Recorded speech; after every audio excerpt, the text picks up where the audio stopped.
Hello and welcome to my hallway. I'm just going to talk about the next project that I have planned for my house. So this is my front hallway, and as you can see it's perfectly reasonable. It's light, airy, that's fine. Now we come into the hallway of doom and gloom. Hello, sorry, my dog.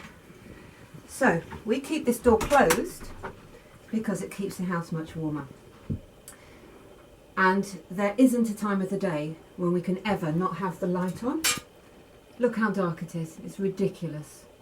I have lots of light boxes in the hallway, my light boxes.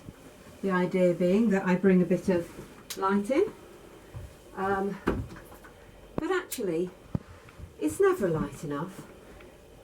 Rummaging through the shoes and the coats, just can never find anything. So, I had a cunning plan. This is an end of terraced house, so this is an outside wall.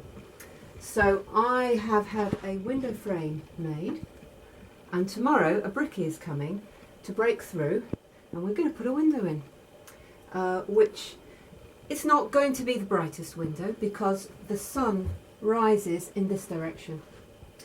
So by about 10 in the morning, it will have moved round the side of the house and it won't have a direct shaft of light shining through, but there will be ambient light coming through. And of course I'm making a stained glass panel to go into it. But I thought it might be an interesting YouTube video to show you how to put an aperture and a frame and a window and a secondary glazed stained glass window into the side of the house. And then at the end we can see how much lighter we have made this gloomy hall. So yes, I hope you enjoy.